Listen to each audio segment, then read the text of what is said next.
लेकिन अब तो इस घटना के बाद तो व्यापारी हिल जाएंगे। अब देखिए, अब पुलिस आरोपियों की गिरफ्तारी और ट्रांजैक्शन के स्रोत की तह तक जांच पहुंचाने में जुटी हुई है। उनके द्वारा दिखाए गए दस्तावेजों की सच्चाई की पुष्टि की जा रही है और यह मामला यह दिखाता है कि भरोसे और लालच के बीच के अंतर को समझना जरूरी है। अगर आप भरोसा और लालच के बीच के अंतर को नहीं समझेंगे और फिल्मी दुनिया के चकाचौंध में पड़ेंगे तो ऐसे ही चले जाएंगे। एक झटके में 11.5 करोड़ व्हाइट मनी चला गया। पनोरमा ग्रुप, जो सोचता है वो करता है। आपके अपने सपनों का आशियाना। भोजपुरी एक्ट्रेस ने कर दिया महाधोखा, व्यापारी को लगाया 11 करोड़ का चूना। नमस्कार, आप देख रहे हैं सिटी पोस्ट लाइव, मैं हूं सृष्टि राज। भोजपुरी फिल्म इंडस्ट्री की जानी मानी अभिनेत्री आकांक्षा अवस्थी और उनके पति विवेक कुमार उर्फ अभिषेक कुमार सिंह चौहान इस दिनों एक बड़े विवाद के केंद्र में है।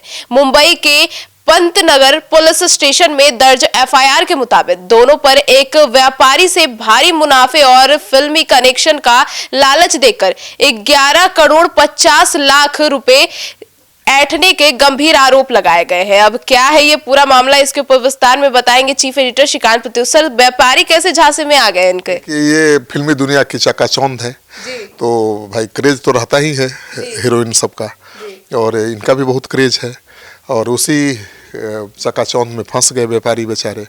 ज़्यादा मुनाफा कमाने और फिल्मी चकाचौंध के चक्कर में गंवा बैठे 11 करोड़ से ज़्यादा।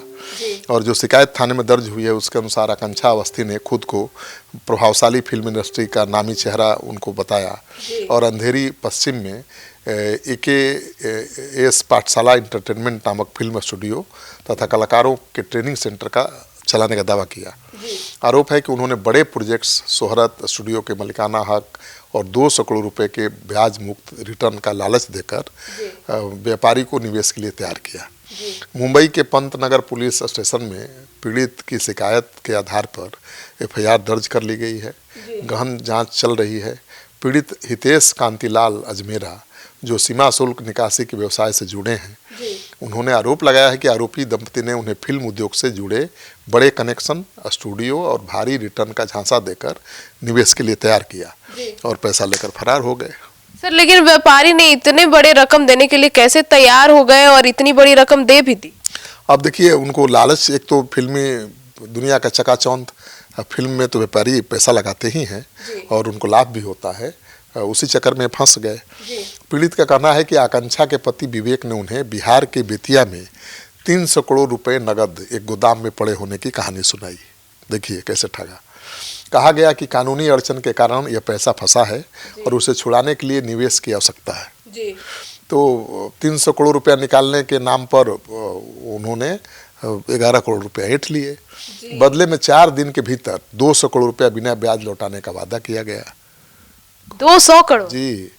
तो आरोपी भरोसा जीतने के लिए उन्हें पटना भी ले गए और कथित गोदाम से जुड़े दस्तावेज भी दिखाए गए। मार्च से जुलाई 2024 के बीच पीड़ित ने कथित आरोपियों को दी गई बैंक खातों में अलग अलग किस्तों में कुल 11 करोड़ 50 लाख रुपए ट्रांसफर भी कर दिए। अपने अकाउंट से लेन देन हुआ है, कोई ब्लैक मनी नहीं है।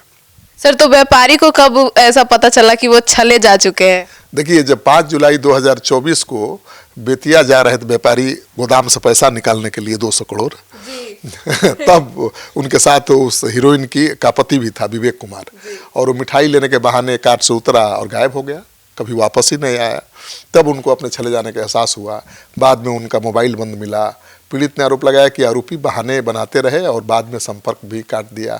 बहुत देरी के बाद 28 जनवरी 2026 को पंतनगर पुलिस स्टेशन में एफआईआर दर्ज कराई गई। इसमें धोखाधड़ी, आपराधिक साजिश, विश्वासघात जैसी भारतीय न्याय संहिता की कई धाराओं के तहत मामला दर्ज किया गया है और जांच जारी है। पुलिस अब बैंक ट्रांजैक्शन, कथित फिल्म स्टूडियो के मालिकाना हक, दिखाए गए दस्तावेजों और आरोपियों की भूमिकाओं की गहन जांच कर रही है। जांच को आर्थिक अपराध शाखा को सौंपा जा चुका है ताकि सभी वित्तीय और कानूनी पहलुओं का विस्तार से विश्लेषण किया जा सके। तो चले गए ज़्यादा लोभ के चक्कर में। सर, तो ये जो पूरा मामला है, इसने तो फिल्म इंडस्ट्री और व्यावसायिक निवेशकों के बीच एक विश्वास को तार तार कर दिया है। हाँ, पहले तो व्यापारी ही लगाते थे फिल्म में ज़्यादा कमाई के लिए पैसे, और उनके पैसे लौटते भी थे ब्याज के साथ। लेकिन अब तो इस घटना के बाद तो व्यापारी हिल जाएंगे।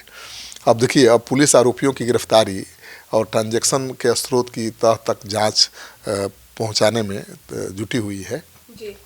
उनके द्वारा दिखाए गए दस्तावेजों की सच्चाई की पुष्टि की जा रही है और यह मामला यह दिखाता है कि भरोसे और लालच के बीच के अंतर को समझना जरूरी है। अगर आप भरोसा और लालच के बीच के अंतर को नहीं समझेंगे और फिल्मी दुनिया के चकाचौंध में पड़ेंगे तो ऐसे ही चले जाएंगे। एक झटके में 11.5 करोड़ व्हाइट मनी चला गया।